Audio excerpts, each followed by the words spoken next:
The following was recorded in front of a live studio audience at the Studio 21 Podcast Cafe. This is the United Podcast Network. The following program is closed captioned for the thinking impaired. By tomorrow, I will rule the world! You think he's gone? He's not gone. That's the whole point. He's never gone. Is this some radical new therapy? You see? Well, I must have not been paying attention when you were just talking to me. Do you think that you could repeat the question? And I listened more attentively. There must have been something in all of that nothing that wasn't quite so easy to see. And I must have missed something when you were just talking to me.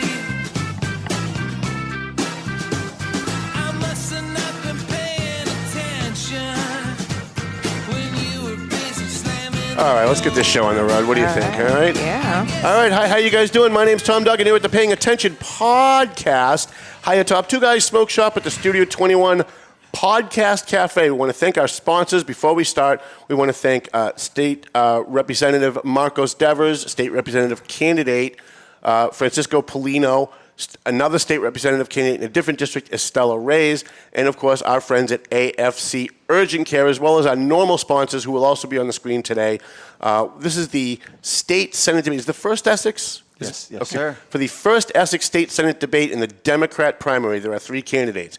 It is from my left, or your right, my left, Pavel Payano, member of the Lawrence City Council, Eunice Zeigler, member of the Methuen City Council, and Lawrence activist Doris Rodrigues.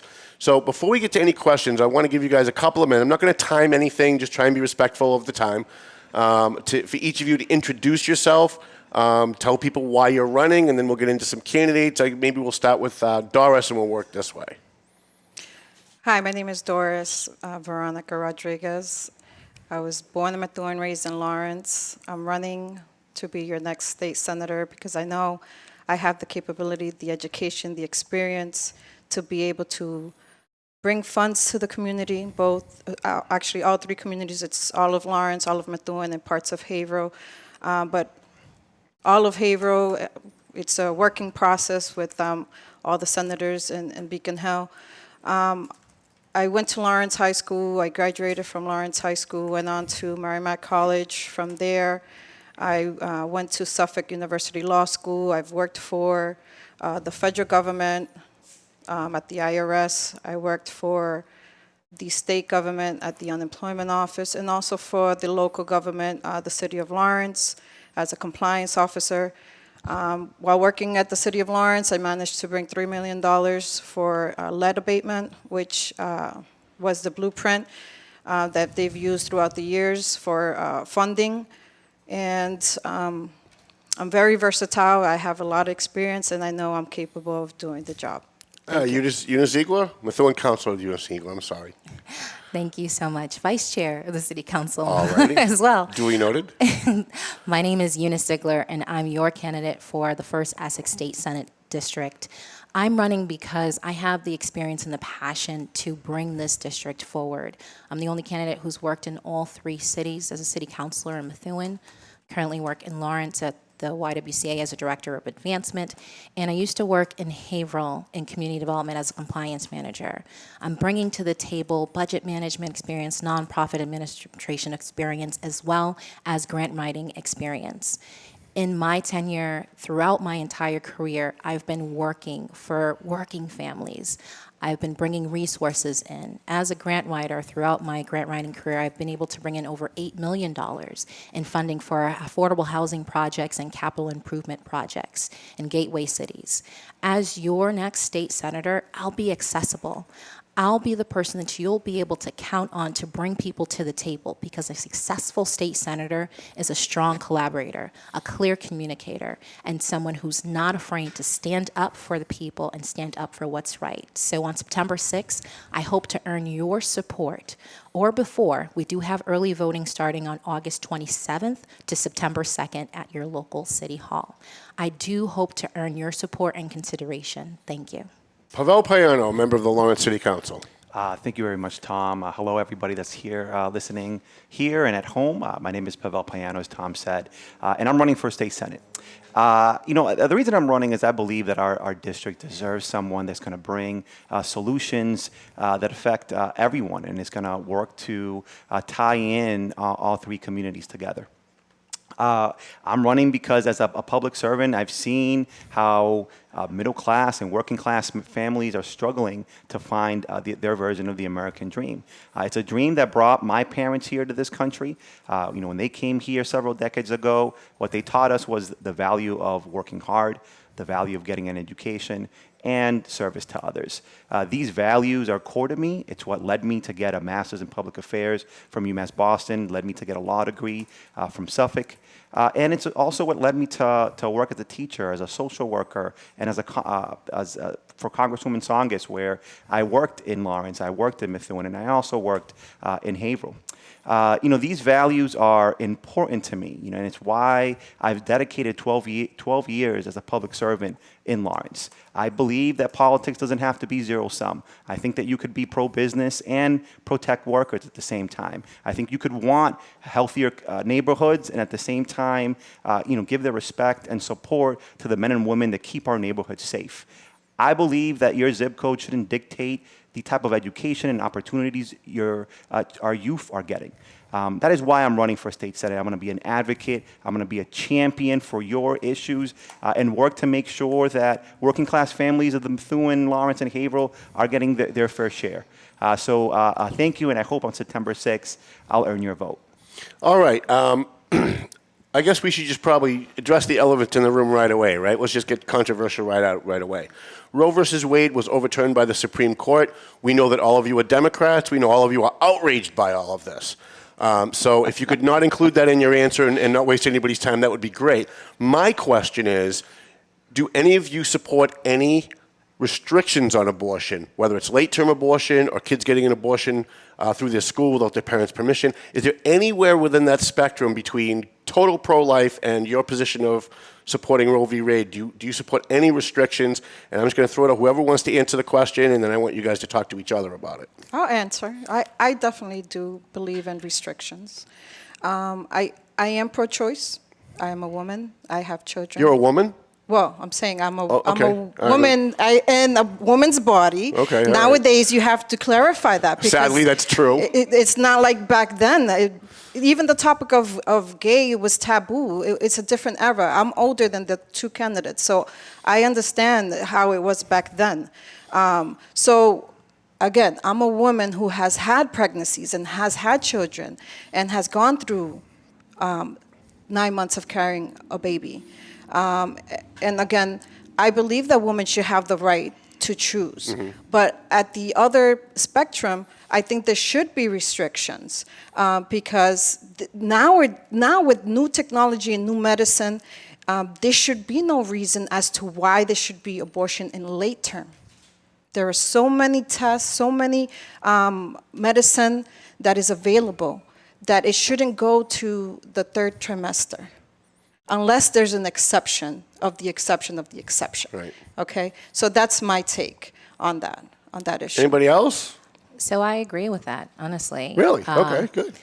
I feel uncomfortable with late-term abortions. I do feel that we do have enough services and we have enough support to give the opportunity and the access to pregnancy termination if that is a choice that a young woman is looking to embark on early on. There are a lot of complications with late term.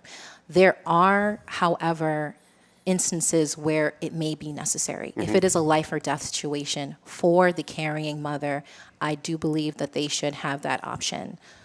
But to be honest, it does make me uncomfortable late term. So I would agree with what both my colleagues here have said, to a point. I think that when we're dealing with health, there's a lot of complexities that come with that. I think it is very hard for us to take that believe that one size fits all. There are exceptions to everything, and while I have my own particular views, at the same time, I'm a big believer that government doesn't have a right to tell another human being what to do. So that's where I stand on that. I think that we are lucky that we live in a state that champions those values, and I want to make sure that we keep protecting that. One of the other issues here is, and then I will move on from this, is children in schools being able to go to their guidance counselors and getting an abortion, not only without their parents' consent, but without their parents' knowledge. Do any of you guys support that?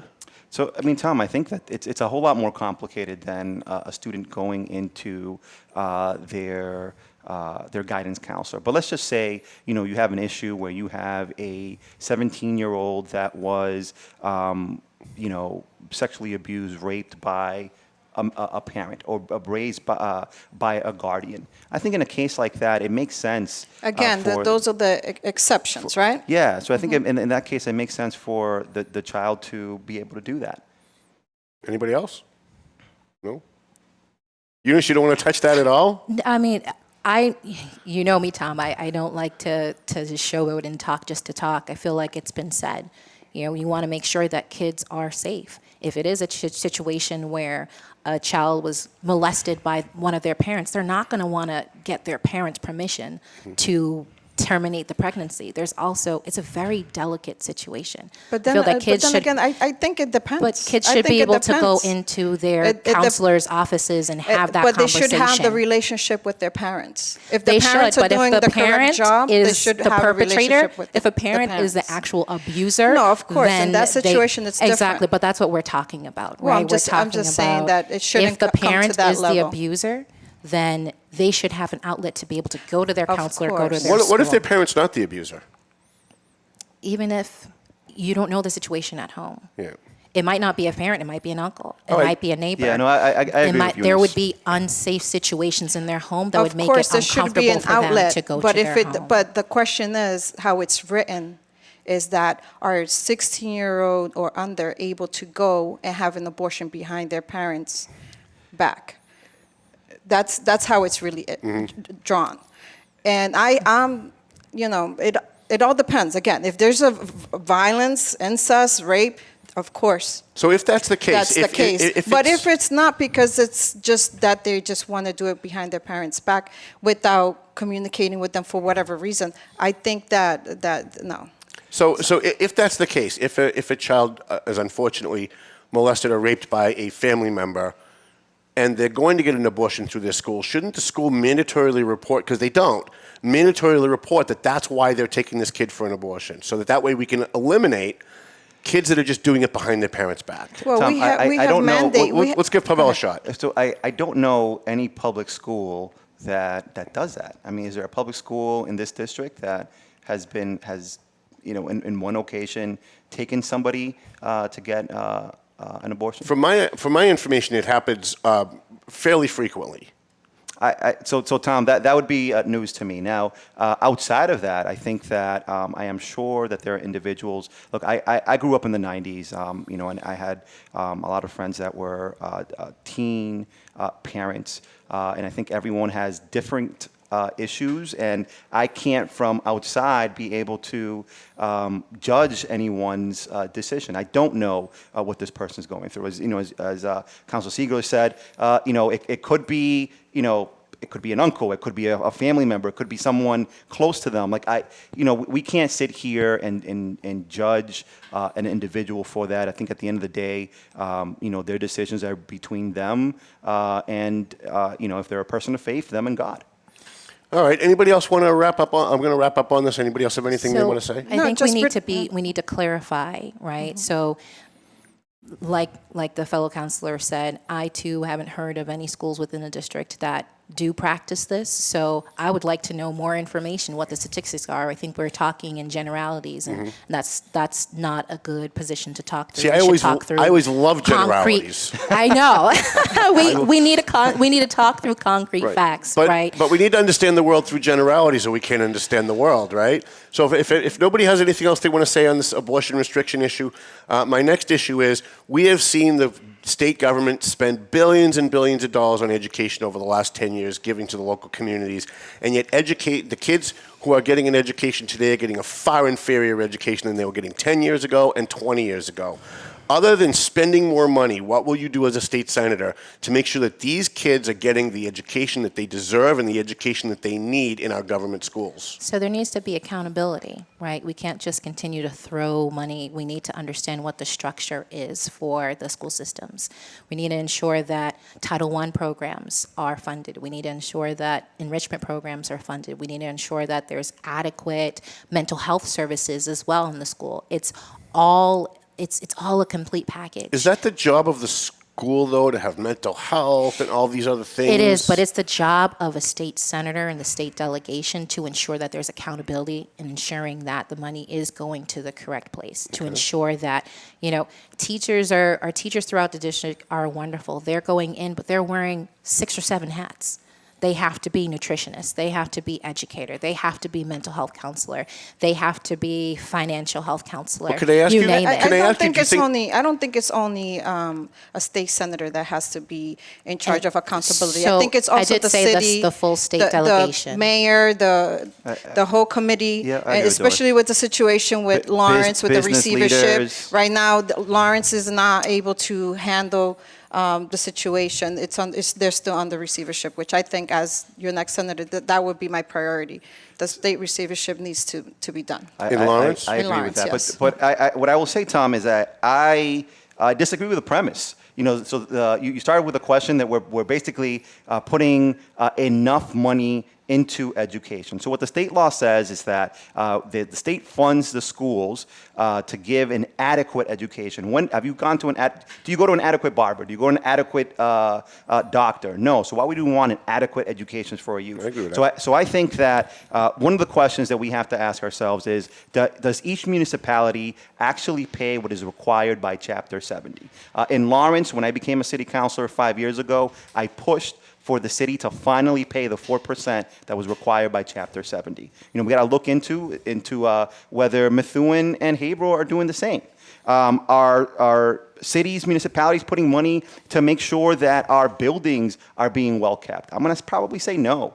And one of the things that I would like to do that as a state senator is change the equation of the Mass Building Authority so that urban communities like ours are able to actually fund the building of new properties, because we have a very limited tax base. But you said that you pushed, but did you actually get any results? So I did. So one of the reasons I ran for city council was just that. So in the 5 years that I became a city council, not only is the city of Lawrence paying the 4% required by Chapter 70, we're also putting money into But how is that fixing so our if they're under buildings. receivership? It's not the school committee that's handling it. Correct. During the years that you were in LAE school board- committee, that was not done. So what we're talking about is two separate things. So we're talking about, one, the people in charge of putting the money into the public schools is the state and your municipality. No, I'm just confused because you're saying that you did X, Y, and Z, and Correct. And It's a to my fact. knowledge, you haven't, because it's been under receivership. So I agree. I think we need to hear some specifics as to what quantifies that success that you've spoken of. Yeah, Pavel. Well, thank you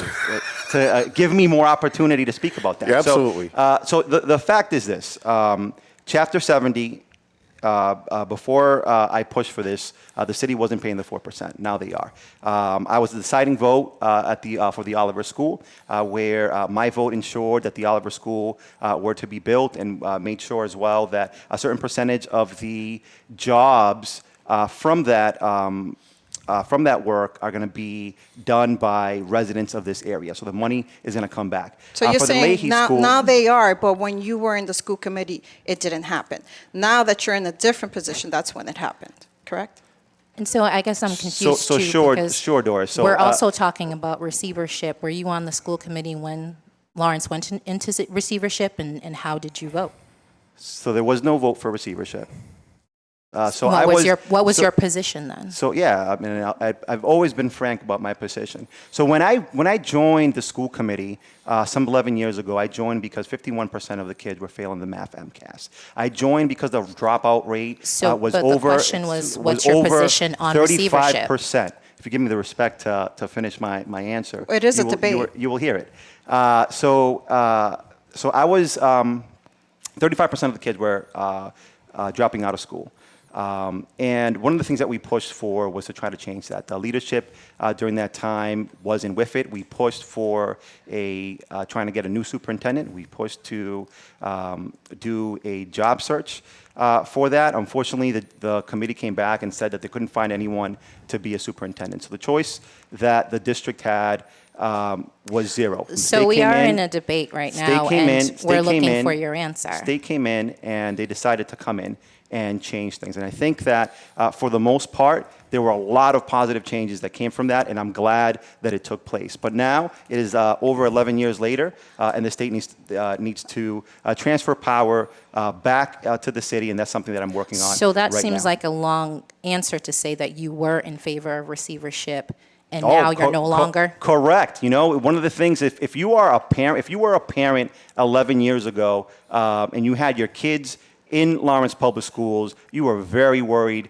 about even sending your kid to high school. But you're now saying worried. But you're saying now worried. you have a program at But Lawrence you're saying High School. worried. So we just had fights. You had Thank you over for your 300 answer. students And you did not attend. We got to go one at a time because people at home won't be able to hear. Okay, we just had a whole bunch of fights at the Lawrence High School. This was in the last few months. And there was a meeting. And Mr. Pavel did not attend as a counselor at large. And it was a safety meeting. So I don't understand why are you pushing, saying that you're big for safety, but you could even represent yourself at a very important meeting at the high school with the superintendent and the school committee and the public and the teachers and the parents.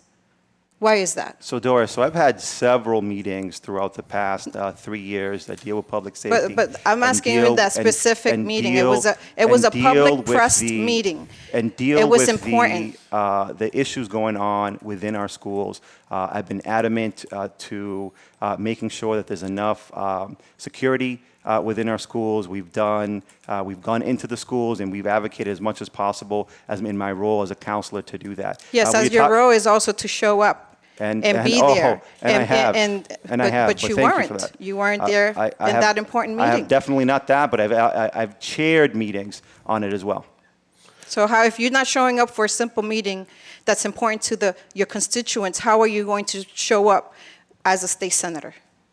The same way that I've been showing up for 12 years, the same way that the people of Lawrence have given me the support to take on these roles because they believe that when it comes to education, I'm one of the key individuals in the city. Even if you were to send someone in your spot, you got to let him finish his question. Okay. I'm okay with you guys talking to each other, but you got to let him finish. I'll let him finish. No, that's all right, Tom. So say your next question. I'm just a little bit bothered by that because it was a very, very important meeting, especially with all those fights that were going on at the high school. It was all over the paper. It was on the press. It was even on TV. And how are you as a counselor at large not going to show up? So that is great. So not only was there that meeting, Doris, but there were 2-3 other meetings beforehand that the Public Safety Committee held. And organized that I chaired, and I made sure that the right individuals were there for that. A meeting for 48 hours. There's as counselors, we all have second jobs. We all have I understand, second jobs, but you should have sent someone in your place, knowing the importance. Knowing the importance. If you couldn't show up, you should have at least sent someone. I wish we had the financial support as counselors to have like staff. That's not how it works. When someone calls me at 2 o'clock in the morning because there's a fire, it's me that shows up, not somebody else. The only person here who didn't say that they think Lawrence should get the school's control back is Eunice. So I'm going to ask Eunice before we wrap up education. Do you think that that the city of Lawrence should retake control of their schools, given that they couldn't run it before? The state's running it even worse now. And so thank you for giving me the space. I was allowing my colleagues to have their conversation respectfully. And that's why I did ask my colleagues the question about whether they were in favor of receivership, and the answer was yes to that in the beginning. I am not in favor of the receivership. It doesn't work.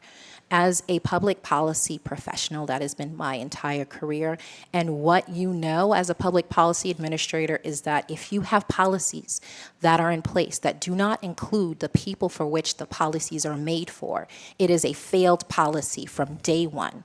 We have the schools in Lawrence under receivership.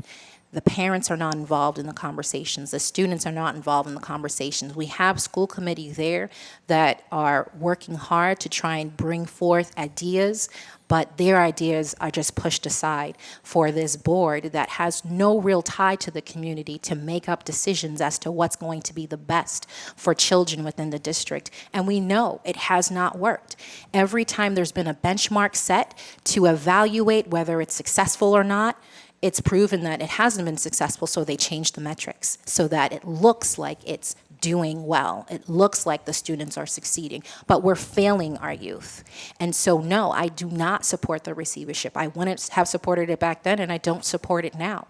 If elected, when elected state senator, I would work with the community, with parents, with students, with teachers, with administrators, with anybody who wants to be part of the conversation to reverse the receivership.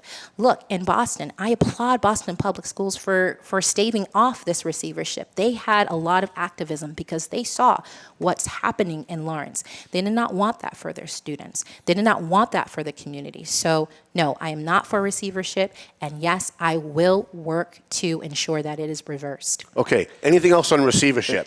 Just shortly that I do agree with the city receiving, as I said, the school system back. But in regards to the receivership, I think it's just the way that it's built. Because the state should be able to help cities and communities. But the way that the law is written, it needs to change. So that's something that would be looked at. But yes, definitely the city of Lawrence definitely needs the school system back. Maybe not as from today to tomorrow, maybe a progression with looking at all the milestones and then go from there. Sounded like Pavel, you wanted to jump in on that. Yeah, so I think that there is currently work being done to begin that transfer. And I think with the community in Lawrence, what they're looking for is to ensure that when that transfer does take place, that the body that takes over is able to actually manage the schools. When the state took over, one of the reasons they took over was because of governance. Governance within the administration, within the school committee, city council, and mayor. Those were huge issues when it came to that. One of the things that it is easy to judge. To look back and judge now without an understanding what was going on at that time. At that time, I saw 16-year-olds being told to drop out of school. I saw parents, faking their address for living in other towns so that their kids wouldn't go to school here. There was a fear of, that the best and the brightest were leaving the city and going elsewhere. We have the Abbott Lawrence School, which is an exam school. It's the first time in Lawrence. We have over 300 students that are getting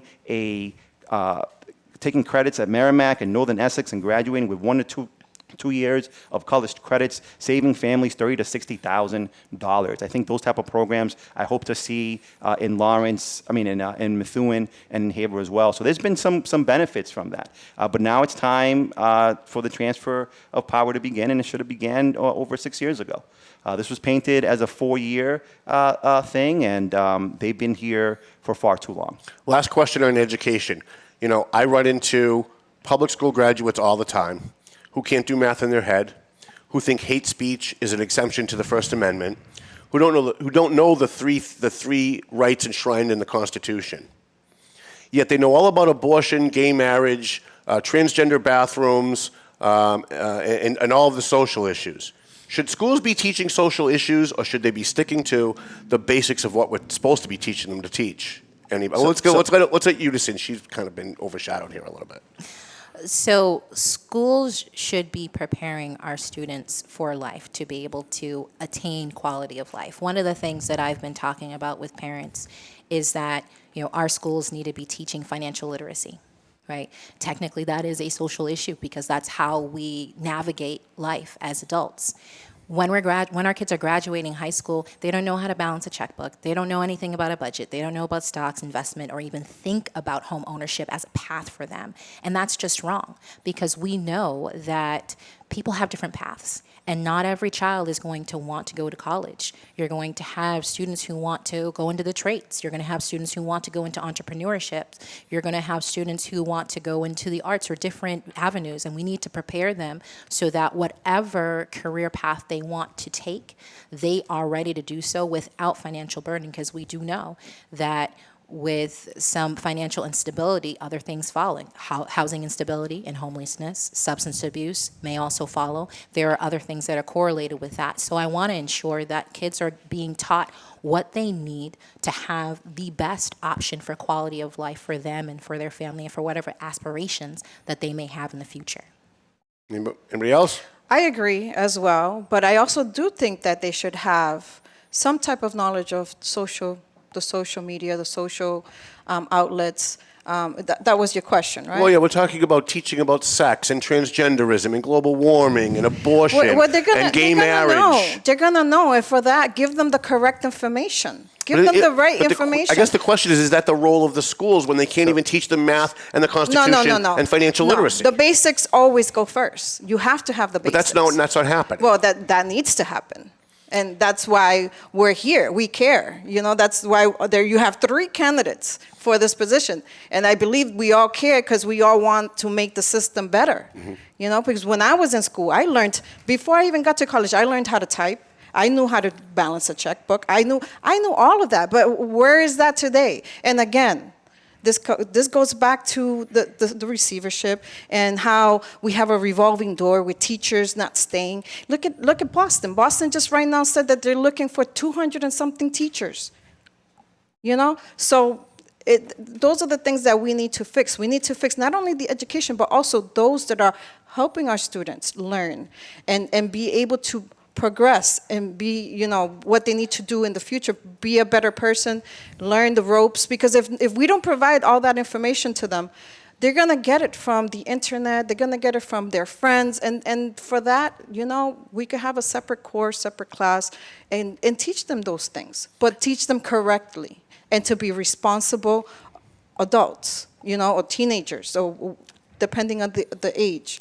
But I guess if they can't teach the kids the basics of financial literacy, doing math in their head, the first 3 rights in the Constitution, why are we entrusting these teachers to talk about sexual topics and other things with kids? No. It needs to go to the basics first. Okay. Pavel? Okay. I'm counselor, sorry. Oh, no, that's fine. You can call me Pavel. It's completely fine. So I think, Tom, that we're kind of stepping outside of it. So I think that students learning about critical thinking is very important in this day and age. And we lose that sometimes when we are teaching to test. I think that students learning about what is going on in the world makes sense. That's something that happened, I'm sure, that even while you were at school. The basics do have to be taught. Financial literacy is not something that is a focus at the moment, but I would go, beyond that. I think that we should be investing more in vocational training. I think, I'm a proponent that, higher ed is unaffordable right now. We got to do something to make it more accessible for people that want to go. But I do not think that you need to go to college to be successful. We got to destigmatize the trades. You could be an electrician, plumber, have an amazing job, buy 3 homes, and have 0 debt. That's one of the things I want to focus on. I want to make sure that all of our high schools have, that when a kid graduates, that they have an actual career plan, that they know what it is that they're going to be doing after graduation. There's tons of students that graduate and are left to themselves. They don't go on to a 2-year school. They go on to work at a factory. The factory jobs are leaving. So we have to do something different. I disagree with you, counsel. I disagree with you. And I would also say... That's why you have let him finish, then I'll let you disagree. It is a debate, Tom. It's a debate. And I would also say that we can't just focus on the end where high school graduation. We got to start at the beginning as well. We have to have universal pre-K, and we have to make childcare more affordable, accessible for working class families. Go ahead. No, No, it's okay. Like I said, like I agree with what you're saying, but I do disagree in regards to a career path. Because I think all high schools have guidance counselors that not only do they have freshmen come in and make sure from 8th grade to make sure that they're doing the right steps to get into high school in regards to SATs, PSATs, preparing them to enter, they also are preparing them to exit. Now, in regards to what you said about not being able to count in the head, okay, like you said, being able to do math in the head, this is a new day and age, Tom. Also, we have to make sure that it's not something else. It's not, besides the basics. The basics need to be there at the school level, the elementary level, in all levels possible. But we also have to make sure that it's not autism or some kind of mental setback. Because those are things that back then we used to not test those things. Now those are things that we need to test and we need to be careful about. So it might not just be the educational part or the basics. Let's say those basics are in place and you still have students that are not comprehending, are not getting it, are not, I have a nephew that has autism, so I understand.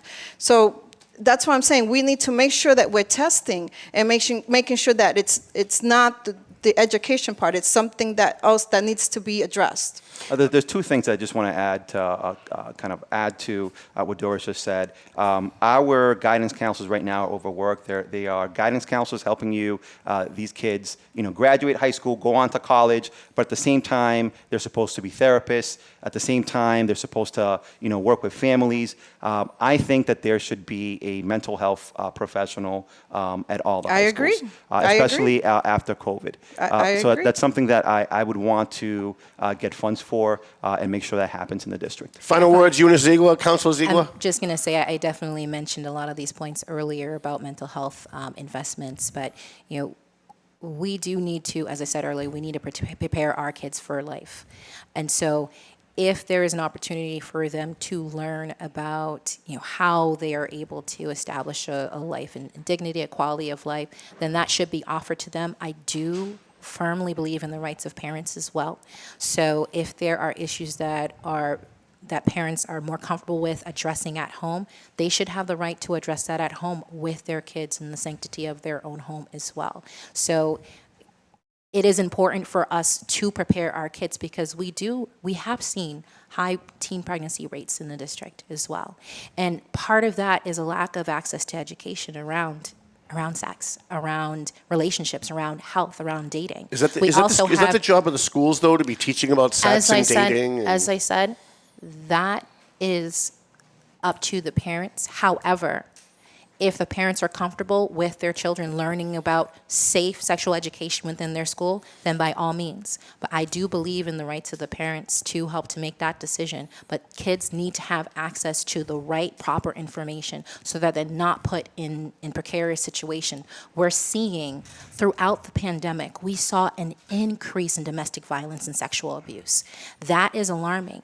And that's because our kids and individuals within our community do not have access to the education and the support. We need to reverse that, and we reverse that by starting early. So whether that education is being done at home, at the prerogative of the parents, or that education is being done in schools with active communication between the parents, that education needs to get done. I think I almost like that answer. I want to thank our sponsors before we get to the next question.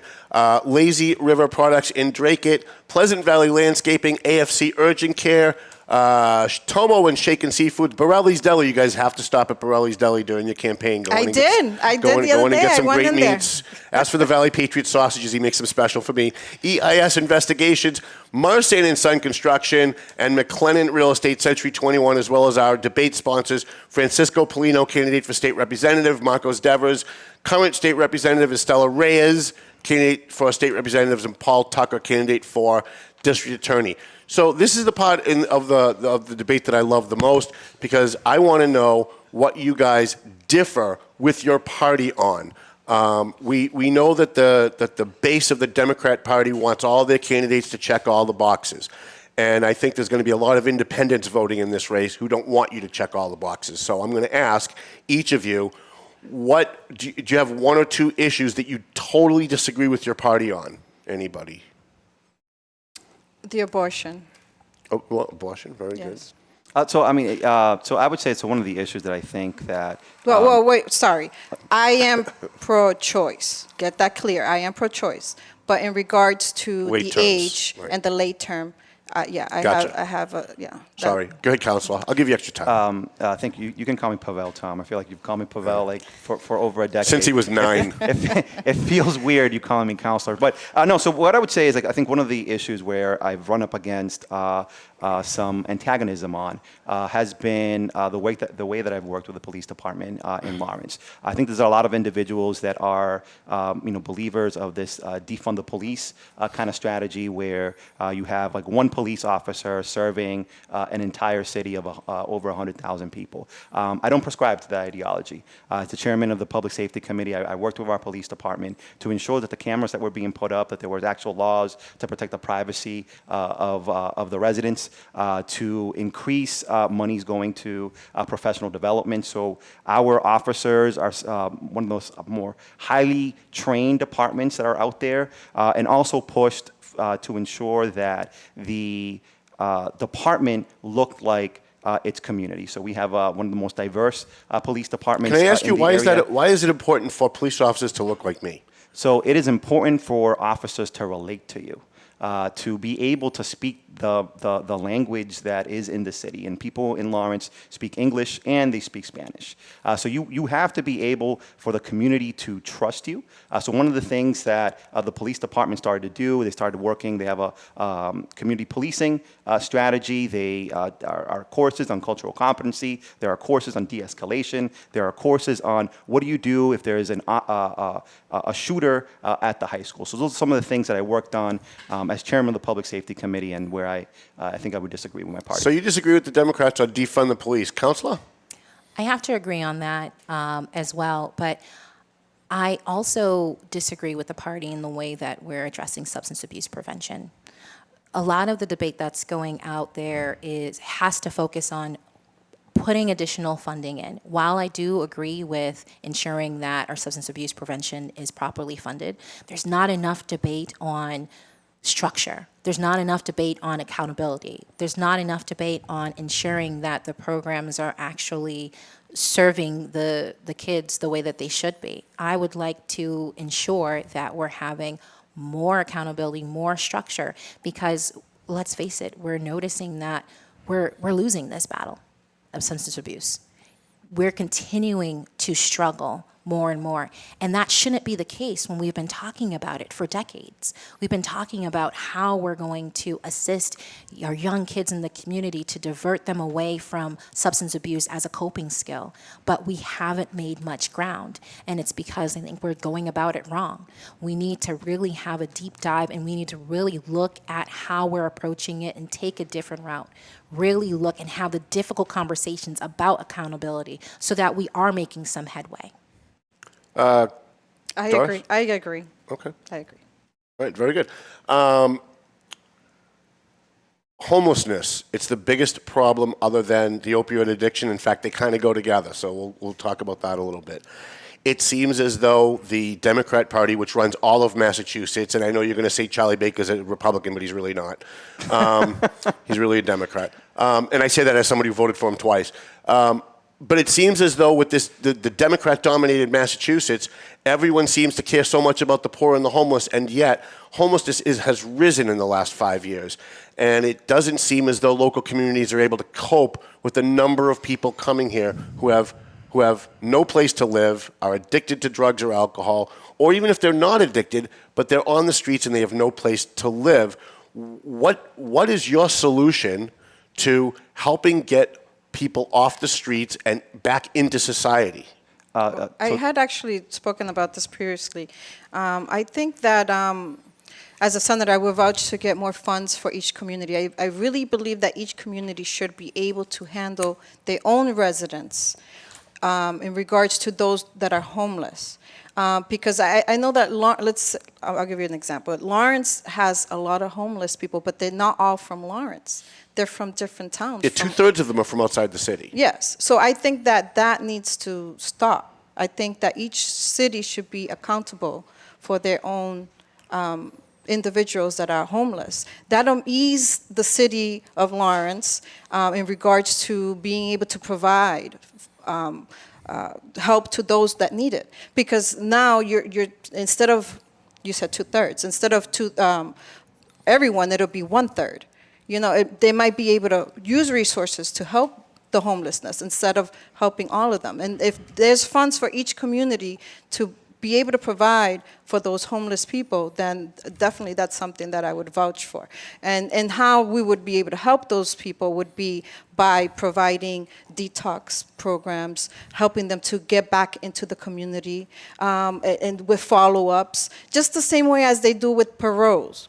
Parole inmates, when they go out, they just don't let them out. They have a system that they have to report every so often. They check their urine. They make sure that they're either working or volunteering or making themselves available back into the community. So that's something that we would need to do with the homeless people in regards to being able to make sure that we don't do anything giving them housing if they're not able to pay the rent or sustain themselves or if they're going to relapse. So these are things that we need to look at and try to help the homeless to get back into the community and be productive citizens. So it's nice to say that we're going to put more funding, more resources into different communities to address homelessness.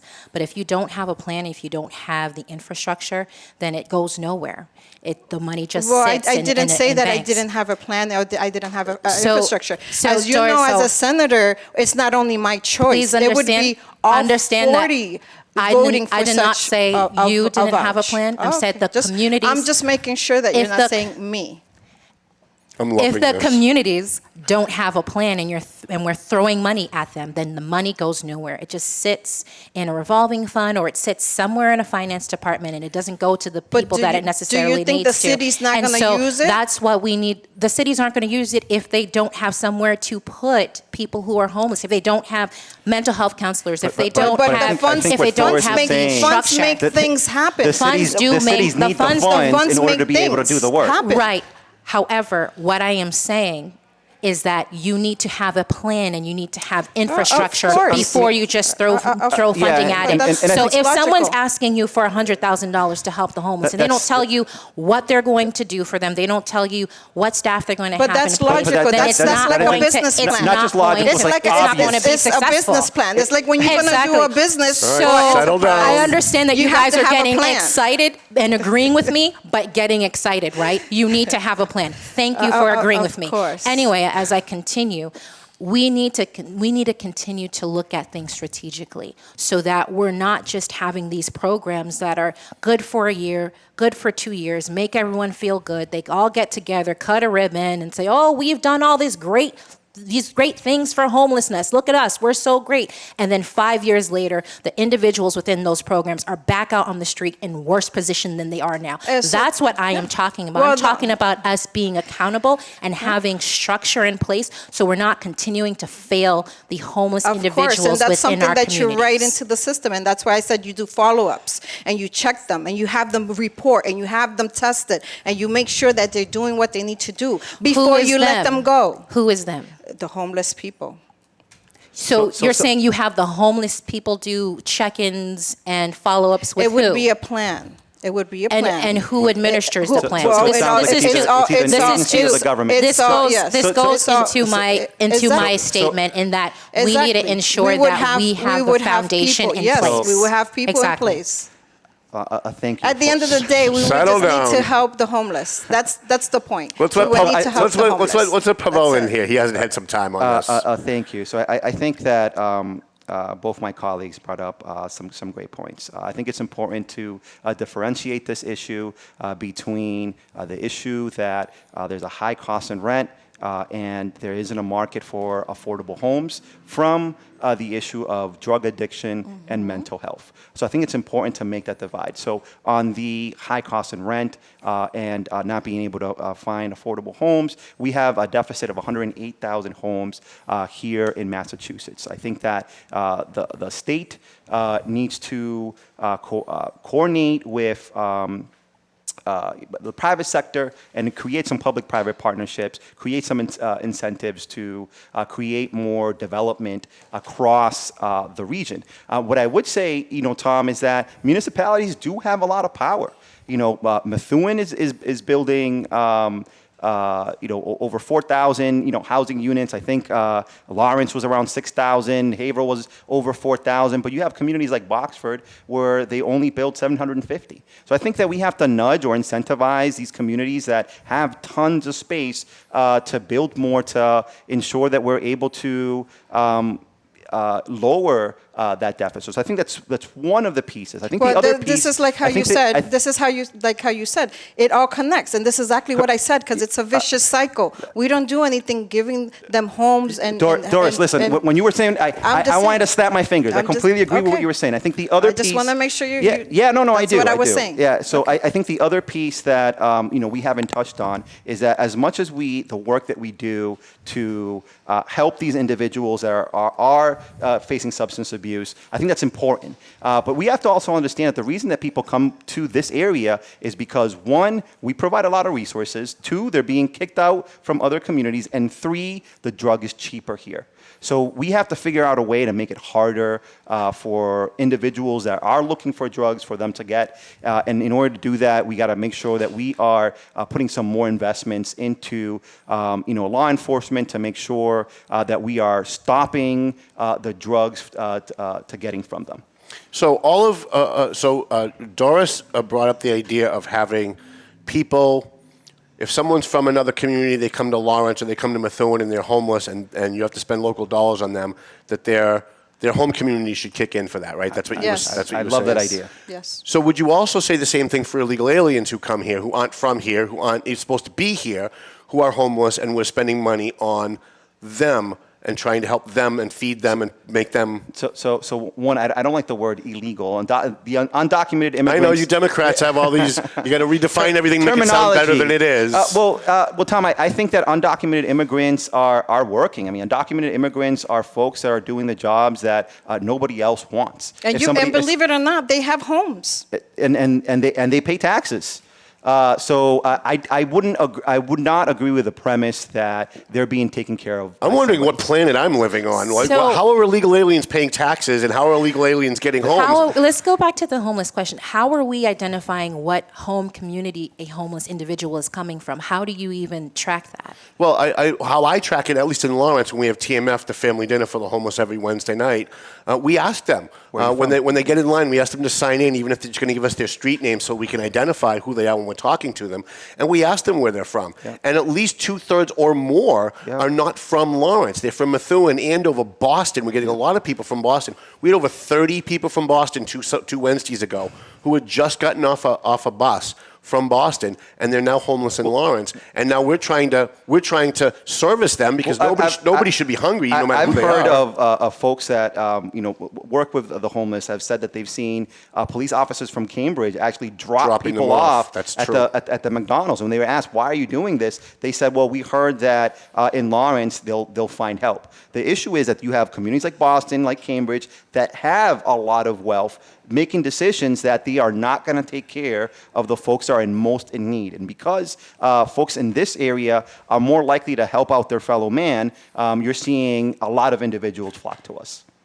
Anybody else? Eunice, you seem quiet on this one. Yeah, no. So I think that going back to what I said earlier, we definitely need to be more strategic around how we're creating resources to address the homeless issues, right? To give homeless individuals more structure so that they're able to pull themselves out of homelessness. One of the things that I did when I used to work at the Lowell Housing Authority, I worked in a program called the Family Self-Sufficiency Program, which I feel was a great program that should be expanded. And when I'm elected state senator, I would look to expand that program across various nonprofit organizations and public housing authorities. The premise of it is that the individual enters within the program and they set out a 5-year plan of goals that they want to accomplish in each of the 5 years. Right? It may be that they want to attain a certificate. It may be that they want to they want to purchase a home, and maybe that they want to buy a car or to get to just get a job or to get a better pay or promotion at their job. And so they are then set up with benchmarks each year as to how they're going to get to that final spot. We need to continue to have structures in place like that where people can actually see from point A to point B where they are, where they're going. That's where we need to get back to. Yes, there needs to be additional funding for that. Yes, there needs to be collaboration in order to make that happen. But there needs to be a plan in place in order for that to happen. And not one size fits all. What's going to work in Methuen may not work in Lawrence, vice versa, may not work in Haverhill. So we need to understand and have boots on the ground for people who can get around the table. And these type of planning sessions, they need to include community members. Like I said in the beginning, if you have policy that does not include the community, it's a failed policy. So as your next state senator, I'd be bringing people to the table so we can come up with real solutions based on real facts as to what's happening on the ground in the community, how we can really get some headway around homelessness and not just talk about things that are nice and just throw out studies that are nice, but actually come up with concrete plans that are going to make a difference. So I think one of the things that we definitely need to happen, I mean, how long is the waiting list for a detox program? You know, I think that we have to ensure that, any person that is looking to get into detox, which is hard, I think, to nudge them in that Very direction. difficult. Yeah. Yes, but then if they say yes, that there's actually a bed for them. But the problem is that if only one community is getting all these people, the funds are not going to be enough. And that's why I'm saying that other communities need to input. That's the Part issue. of it is that these programs are also understaffed, and we're also not even talking about the other issue that there's a high turnover in the mental health field because it is a difficult field. The pay is not great, and there's a lot of trauma within the field as well. We need to look at how we encourage more people to go into the field, whether we're giving incentives for college education, whether we're doing pipeline programs where we're doing apprenticeships for folks within the field, but supporting people, the boots on the ground that are doing the work, because you can throw money at anything, but if you don't have the people who are going to do the work on the ground, it's not going to go anywhere. But that's the case everywhere, because I just finished mentioning Boston is looking for 200 and something teachers. It's every field we're short in staff. Every field we need people to go back to work and provide incentives. So the president just said that he was going to provide a $10,000 student loan forgiveness. $10,000 is that's just a tickle. That's no offense, but. So what do you guys think about this wiping out people's student debt? I think it should happen. Yeah, I think so it's too. going to be immensely I think so too. helpful. It's, we were able, when we took out the PPE loans, there were tons of folks, small businesses, nonprofits that took out loans, $60,000, $70,000 over, and those loans were forgiven. Right now, there's a lot of individuals that these loans are stopping them from having kids, are stopping them from buying homes, are stopping them from creating a business. If we were able to do that, what you would see is more people shopping, more people making the type of purchases and things that would stimulate the economy. Exactly, because right now we're looking at probably a recession, unfortunately. And that's what we need to do. You know, I believe it or not, I kind of agree with you guys on this, but the other side, the side that I'm normally on the conservative side, does have a point that why should the people who didn't go to college, people who couldn't afford to go to college, or the people who went and paid their own way and paid back their loans, why should they be paying for other people's? So, I mean, but you can say the same thing about the PPE loans, right? Why should other people be paying for the forgiveness of those loans? And the reason behind that both Democrats and Republicans agreed, is that if we do that, by doing that, these folks are going to stimulate the economy, is going to push more people to get back, to their jobs, which is what it did, right? So, in the same scenario works for business owners. Why can't it work for the regular people that make up this country? And at the same time, the people who are going to be benefiting from the loan forgiveness, they are taxpayers as well. They are paying into the system, but because of that, them being saddled by this debt, they're not able to get ahead. And so by allowing them to have this benefit of this loan forgiveness, they are going to be getting ahead. They are going to be, you never know, that might be the difference between our next entrepreneur that's going to create some amazing invention that's going to make our quality of life even better. But we need to give people the chance to succeed. And so this is a brilliant, brilliant step. I wish it happened many, many years ago, but it's going to help alleviate a lot of things within our community, because we do know that financial stress does lead to, and may lead to, substance abuse as well. Right? Oh, homelessness. And homelessness. Yeah. And so we want to ensure that people are economically empowered, and this is just the first step. But in addition to that, I want to ensure that people have access to, financial counselors, so that they're not, within this new realm of financial freedom and not, able to manage and get the most benefit out of it. Pavel, you sound like you had a wrap up. No. So I think, beyond that, the 10,000 was not enough. I was knocking on doors. I met this young man that wants to be a teacher. As a former teacher, I'll tell you, teachers not get paid enough. He says he's going to be graduating from UMass Lowell with over $60,000 in debt. I didn't know what to say to the kid, because how is he, as a teacher, going to be able to afford those payments? How long is it going to take him for him to reach his version of the American dream, buy the type of house that he wants, and have a family? So, that's what's front and center. I actually was expecting that instead of 10,000, it'd be like 50,000 or something that a little bit more extensive that would be able to help people. That $10,000 is not going to help this kid at all. Well, What's the actually, difference between 65 what and he 55? had said that he was going to do was just wipe out all debt. So there's also that the was public. at the beginning. There is also the public Yes. service loan forgiveness program that does assist teachers and social workers to be able to get that loan forgiveness. It is within 10 years, but we can look at restructuring that program so that it's a shorter time frame as well.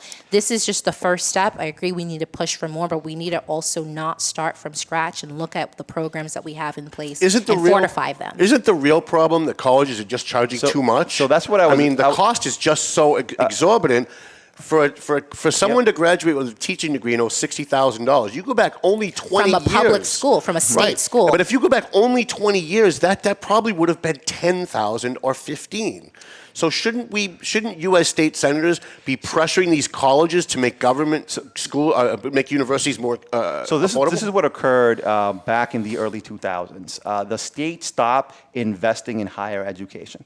So they were investing less and less and less, and so the public schools in Massachusetts were forced to increase fees. Now to increase tuition, there has to be a vote within the state house. But to increase fees, they just need their board to do that.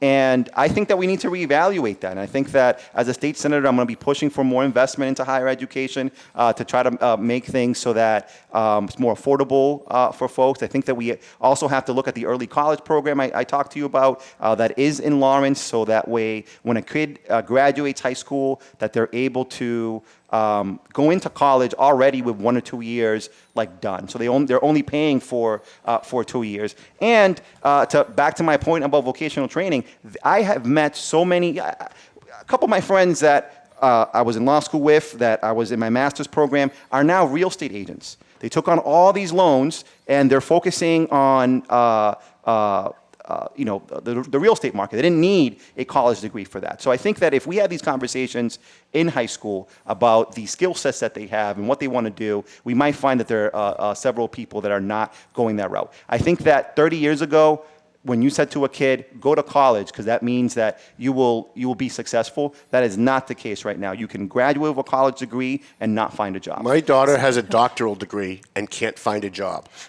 And She has a doctoral degree. That's the and she case can't with find a many. job. So I don't agree with the plight of universities and the way that they've rapidly increased their fees over 20% within the last several years, because there's grant funding available for them to cover operating costs. And so these universities and colleges do have large development offices that can seek those grants. You have people who are sitting in offices that are making 6 figures that can go after grants to make college more affordable. And they have private for funding. people. They have private and so funding that should as have been the well. route, as opposed to putting the cost of operations Yeah. on the And they have- backs of people who are trying to advance themselves just seems- through higher Private- education. It just seems to me that if the real issue is, and I think we all agree the real issue is that colleges are charging too much, They all have billions of dollars in endowments, all of them, Yes, right? private why funds. aren't The private ones, not the public ones. Public schools do have endowments. When I was at but UMass not Lowell, as I helped Harvard. to start an endowment with several students But there. they don't have billions of dollars in the endowment.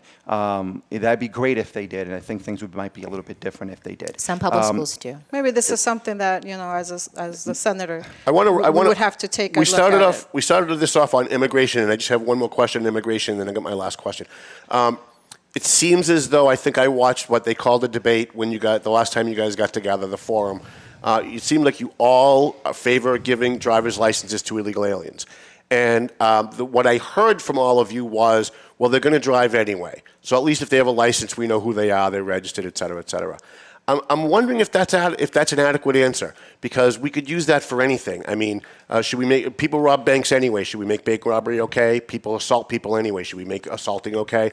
If someone's not here legally, should we be giving them benefits when there are people who have come here the right way who aren't getting such benefits? The undocumented workers are taxpayers as well, so they're investing into this community.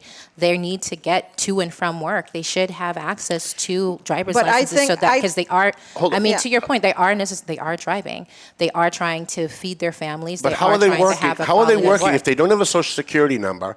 How are they paying taxes? Tom, you know better than that. You know that a lot of undocumented individuals are working within this country, within the state. Right, but if they don't have a social security number, I think it should be separate. It is separate. I think it should be separate.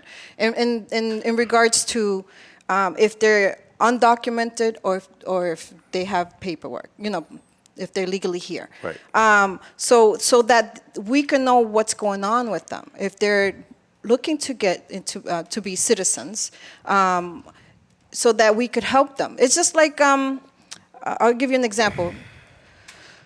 Public benefits. That all changed a few years back. Now it's like you only have a certain amount of time to be on benefits. So it's the same thing. That's maybe what we should do. If they need the help, provide the help, but also help them to become citizens since they're already here and they're being productive. But if they're not being productive, then that's a whole different ballgame. Agreed. So I think that there's this myth that there are tons of undocumented people that choose not to be citizens. I think if there was a pathway and you asked them to pay whatever it is that they had to pay, they would find a way to pay that. The undocumented immigrants that I've met are hard-working people and consider themselves American, regardless of where they came from. And I think that the idea is to ensure that that other individuals are protected as well. If someone is driving and you happen to, your car gets hit, this person now, not because they have a license, now they're able to get insurance, and these other individuals are protected. So I think that this is protecting the overall community as well as ensuring and allowing these individuals to be productive members of society. I want to come back to my question to Eunice. You guys all said illegal aliens are working and they're paying taxes. But if they're illegal, they don't have a social security number and they can't be paying taxes. So if they are working and they are paying taxes, they're illegally using someone else's social security number.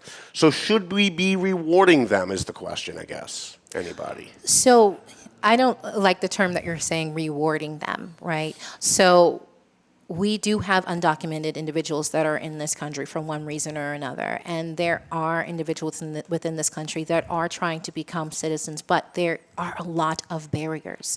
You have people, no matter how hard they try, there are people out there who are trying to take advantage in the process. Becoming a U.S. citizen is a very expensive process, but it's doubly expensive when you have perpetrators out there trying to take advantage of someone who's trying to do things the right way. And so that's what we are finding. We're finding people who are working hard, trying to save money so that they can get their paperwork together so that they can have the right forms in place so that their family can continue to live here in peace with dignity, because you don't know what situation they came from in the country that they were coming from. You don't know if they were being persecuted. You don't know if their families back home were killed and they fled their country for their own lives. You don't know if they came over here on a boat, if they lost family members on the way. You don't know what their situation is for them to be here as an undocumented as an undocumented person within this country, with all of the anger and angst against undocumented persons, it's not the best position to be in, honestly. I agree. And we know that. I agree what and you're so, saying, but they I are think here. that- They are here because that they they are should- trying to have a better way of life for their Yes, families. but I still and they think should that we have should the help them opportunity. become They US should have the citizens. opportunity to have their license so that they can get to and from work, so that they can feed their course. families. Well, listen, so it's that they a can improve Democrat their lives. primary, Of so the course. people who are voting Of in your course. race are going to agree with you way more than they agree with me. But wait, Tom, just to answer your question in regards to the taxes. So I think that as a senator's job would be to look at the tax code and see if there's something that we could do to change it so that we would be able to provide for these undocumented residents so that they are able to work until they are able to, be citizens of their cities or towns or whatever. Because the thing is that immigration law also needs to change. We're so behind on immigration law. But what's the point? What's the point of changing the immigration laws when nobody follows them? I mean, the border's wide open, thousands every day are just walking across. Well, it's all a process. But why have it's all a why process. have, we need to why do have the laws? So that exactly what you're saying. Why have immigration that laws? Nobody forces them. So maybe we need to look at it, and maybe we need to change it, and maybe we need to partner with those other countries where they're coming from. I got one more question. I'm going to let you guys wrap up on this one. Yeah, no. So what I'll say, Tom. I mean, it's an interesting question, but as a state senator, we're not in charge of federal immigration laws. What we can do is create policies that will affect the individuals of the state. And I think all of my colleagues, it's great that we all agree on this issue and that all of us, whoever gets elected, is going to be championing and protecting those rights. Yes, no, but I said tax. We do have state taxes that we could change because I did work at the IRS. And we have federal taxes and we have state taxes. So if the state of Massachusetts is willing to provide a change for undocumented residents, then that's something that we would definitely want to do. I love the passion that you guys all have on these issues. I want to push back on something that you said, Okay. that no one follows the immigration laws. Many people do follow the immigration laws. My parents, for instance, follow the immigration laws when they Who said came that we here. weren't following immigration I laws? did. This is I what said, Tom I said they're not said. being Yes. enforced. I said they're not being I'm pushing- enforced. Yeah. So, and so they are being enforced. There are people who are going through the process, taking years, making sure they're filling out the right forms, going to the USCIS. Well, my comment is appointments not and all on of the that. immigrant. My comment is on the government that is not enforcing. The border, that's what you're We're not talking enforcing about, the right? border. The They're border. walking. There's thousands a day walking in, and we're just busting them all over. We don't know who they are. They could be criminals from other countries. They could be rapists. They could be terrorists. And I'm sure 95% or 99% of them are wonderful human beings, but we don't know that.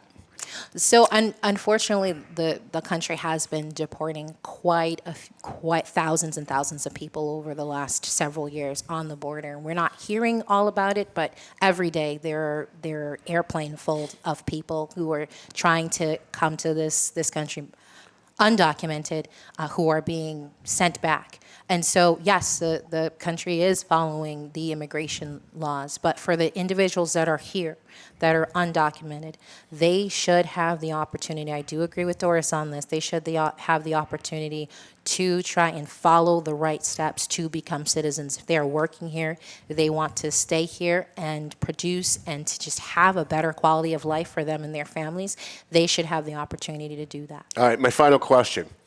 Would you guys, if you get elected, would you support mandatory vaccines? We've got a civil war going on in this country over mandatory vaccines. Some people can't keep their jobs. I know a lot of state workers got fired. Where do you guys stand on mandating vaccines? So I'm not in favor of mandating vaccines. I'm in favor of suggesting it. I know me personally, I did get vaccinated. That was a health choice for me, that I felt that I would be most protected, and that was the responsible thing for me to do for myself and my family, and so that I did that. I encouraged my family, I encouraged my friends to do so as well. However, I do understand there are religious exemptions as well for folks who it is against their spiritual beliefs to take any vaccines. None whatsoever. And so I want to be respectful of that, and I understand that there's a lot of fear and there's an angst around it. But I would encourage people to get vaccinated because I personally believe that it is a tool that we have to protect ourselves and to keep ourselves in optimal health. So I agree with that. So I think one of the things, as well. So one of the things that we need to do. I'll go last. Go ahead. One of the things that we need to do is there has to be separating this discussion between vaccinations dealing with COVID and then vaccinations that children get. So I think the vaccinations that it's mandated if you're going to be, unless you have certain exceptions, that if you're going to put your kid in schools, you have to take the measles shots. I agree. I was talking about the COVID. Right. So I think that there's vaccine. a difference between that and the COVID. Because I'm pro-vax on all the other vaccines because all those other vaccines have had 20 years of clinical trials and they've been approved. This one hasn't, so I think that's why it's so controversial. Yeah, and I understand, but I think when those vaccines first got started, there was the same fear because when they first came, they didn't have years of clinical trials to base their research on. But so I think that we need to separate that, and I think that as government, us to again. Force the issue of someone to make their own health choices. I have issues with that, but I think that if the private sector, if a company says, if I'm the CEO of a company and I said, to work here, you have to be vaccinated, those are two different things. Is that okay if a company says you have to? So I say if you are the owner of your company, right, and you could do if you tell, you want everyone to come dressed in purple, that's your right as an entrepreneur. But we do have HIPAA laws. I mean, who is my employer to say they want access to my medical information? They should have no access to my medical information. So I think what they're saying is, they tend to do because usually you have health insurance with them, so they have some access to your medical information. But I think if they ask that in order to be within their building, you have to be vaccinated, they have the right to do that. All right, Doris? So in regards to the COVID vaccination, I as well did get vaccinated. But I think that I don't think it should be mandated. I think we should be able to encourage people to get vaccinated and also let them know that they have options. But in regards to the mandated part, I do agree that if it's like a hospital, where you're dealing with people who do have COVID or are sick or prone to continue the cycle of the COVID, then yes, I do believe that they should get mandated in regards to the vaccination. So we would have to weigh the options of who's working with people who are at high risk of COVID and who's not working with people who are not at high risk of COVID. Is there anything you guys want me to ask, or is there anything that you wanted to talk about today that didn't get raised? Is there anything in particular you want to address? Yeah, so I think one of the things that we didn't touch on is around economic development.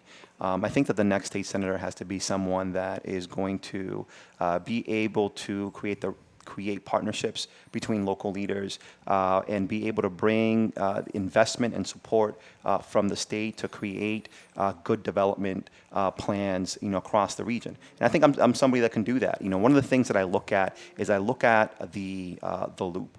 And I think to myself, for the past couple of years, I've been thinking the movie theater industry is dying. What's going to happen in the loop? As the next state senator, I'm going to make sure that I'm working with the local partners to think of ideas, not just the loop, but just across the board on what we can do, how can we make things different, and ensure that we're creating jobs and opportunities for across the region. Because if we create jobs in Methuen, those are jobs that people from Haverhill and Lawrence and the rest of the area are able to take as well. So I think the three big important issues that is affecting everyday people. This is what people talk to me when I knock on doors. They talk about jobs, not being able to have money to pay rent, pay for gas insurance. So that's huge. And I think as the next state senator, we got to focus on that. Education and housing are the rest. But I think that if you are able to ensure that people have the resources to provide for their family, some of these other things get fixed as well. Anybody else? I agree, because it's like I mentioned before, it's a cycle. One thing affects another. And I believe that we do need to work on economic development, and I know as your next senator, I am able to do that. I have done that in the past. When I wrote the grant for the city of Lawrence, which they've continued to use throughout the years, in regards to the $3 million to delete the housing stock, I was able to work with different representatives, different mayors, different partnerships in order to get that done. So I have done it, and I have produced results. Unfortunately, I am not a counselor, as both my other opponents, but I do have the qualification and the experience and the knowledge to do the job. Thank you.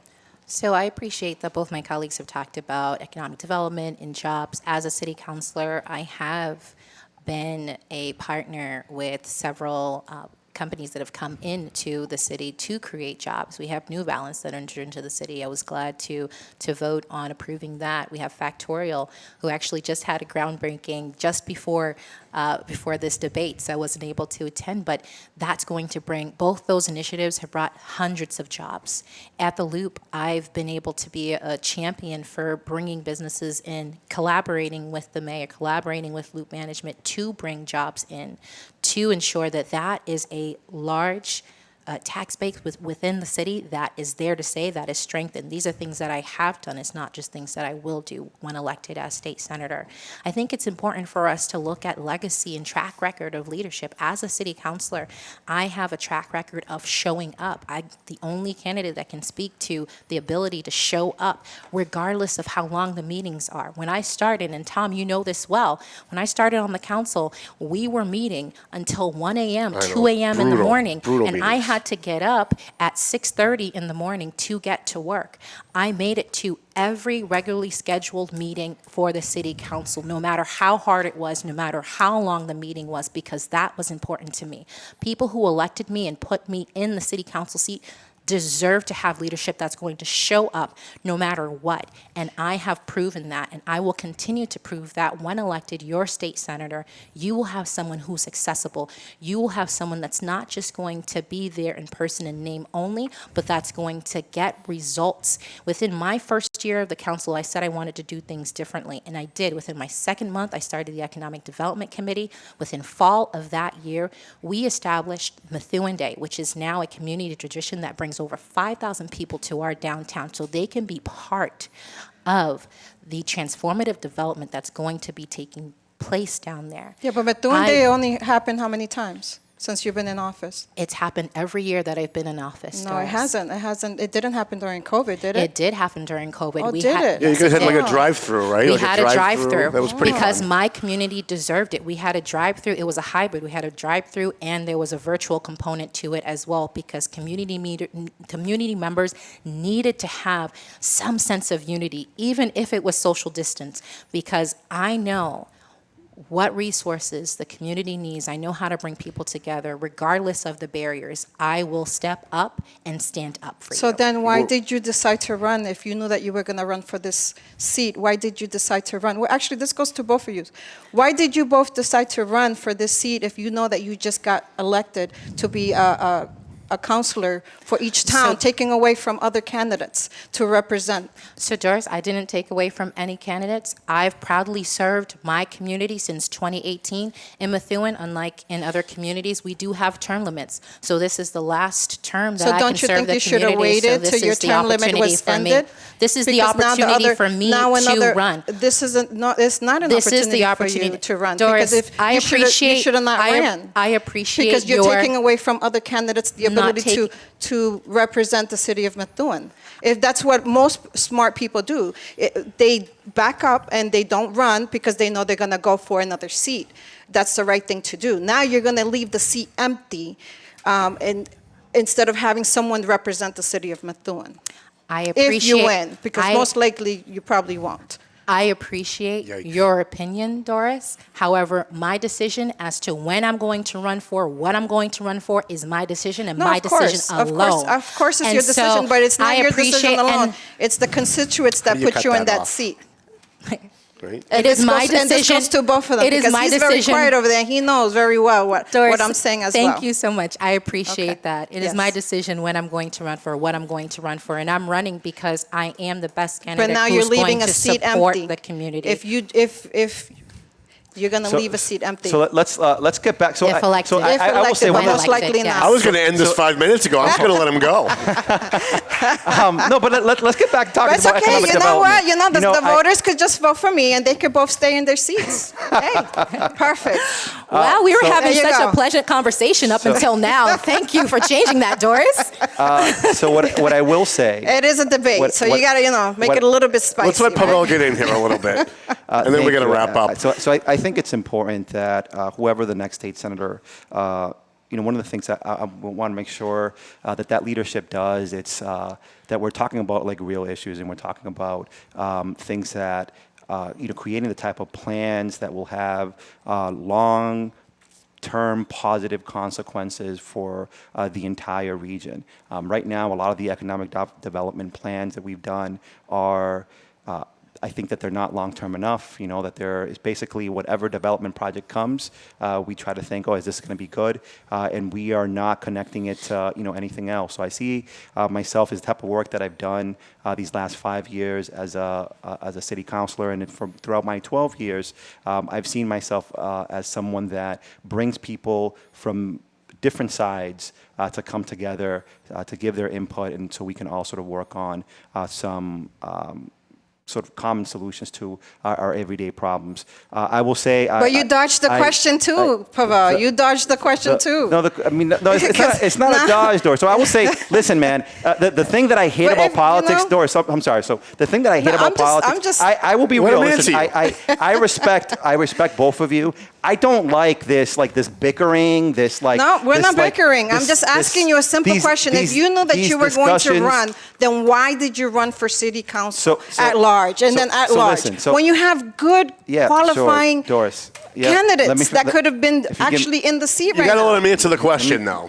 So one, right, I think that any resident has the opportunity to run. No, right? Of course. So everybody. At the end of the day, the voters choose who's qualified. Yes, the voters are going to choose whose vision they want, right? Both of our terms end.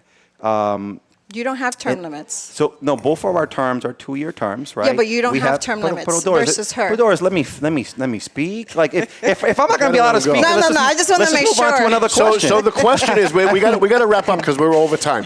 The question is, and it's something that I asked both councils when they were here individually. Why did you run for council knowing you were going to run for Senate, and now you're going to leave a seat open? So thank you, Tom. So one, I will say that when I leave, I think the person that will replace me or will likely replace me, I think could do a good job. He's actually sitting right in front of me, right? So I think that, if I get elected, I am confident in the leadership that will come after me. So that's one. Two, none of us, the way that the elections go, right? There's an election in September, there's an election in November. This seat was redistricted way into our campaign. Maybe things would have been different if this was redistricting occurred earlier in the year. It didn't. So, we're faced with what we're faced with. I would say, I think that regardless of, any issues that sometimes happen through the campaign, I respect both of you. I think both of you, all three of us are doing this because we are passionate, we care about the people. I'm not disrespecting anyone. I'm just asking the questions. And because of that, I think all three of us have the right to run for these positions. Of course, but you also have to think about the residents. The residents put you there so that you'll be able to, be there for them. I really don't want to cut this off. I want them to kill each other for at least another 20 minutes, but we're up against time here. So you guys ate up a lot of time. So rather than having you do a closing statement, what I'd rather you do is tell the people at home who are thinking of supporting you how they can get in touch with you, how they can make a donation, how they can help your campaign or volunteer. Just give them the contact information rather than making a closing statement because we are over time. And we started with Doris, so we'll start with Doris. Again, my name is Doris Veronica Rodrigues. I'm running for state senate here for the first district. First Essex District, Lawrence, Methuen, and parts of Haverhill. You could contact me at 978-648-1999. You could also visit my campaign website, which is www.dorisvrodrigues, votedorisvrodrigues.com. And all social media, also, you could find me, just put in my name. And please come out and vote September 6th. And I look forward to your vote. Thank you very much. It's votedorisrodrigues.com. Okay. Yes. Mm-hmm. Hi, my name is Eunice Zeigler. I'm your candidate for the First Essex State Senate District. I'm running because I want to represent you in the State Senate. My contact information is eunicezeigler.com. That's EUNICEZEIGLER. I can be reached by cell at 978-576-1196. I'm accessible to you on social media, Twitter, Instagram, Facebook, WhatsApp, you name it. I do hope for your consideration and your vote. Early voting starts on August 27th through September 2nd, and the polls open on September 6th from 7 a.m. to 8 p.m. It is your only opportunity to vote for me for this state Senate seat. I hope you all come out, and I do appreciate your time and your support. Councilor?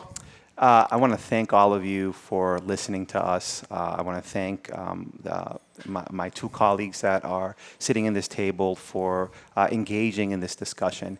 I hope that over the course of the next 11 days and the last several months, that you have had an opportunity to look me up, to look at my experience, to look at that I'm an individual with passion. How do they do that?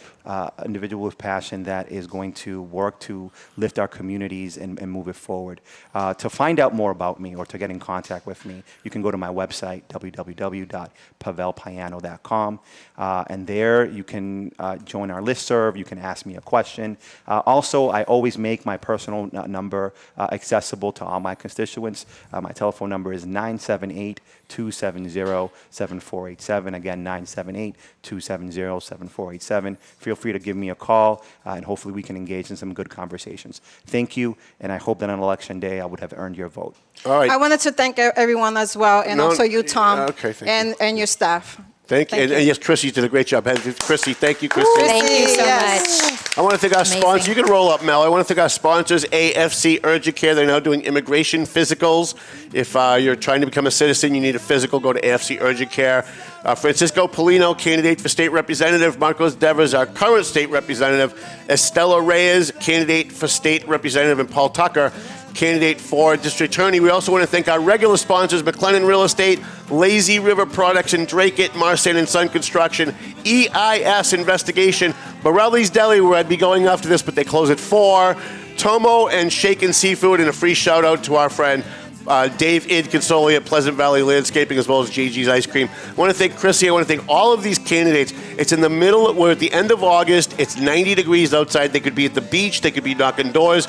They were here for you so that you could assess them as a candidate, and that says a lot for them. Please remember to vote September 6th, no matter who you vote for. And it sounds like Melvin Taylor says you got to go home, so go home already.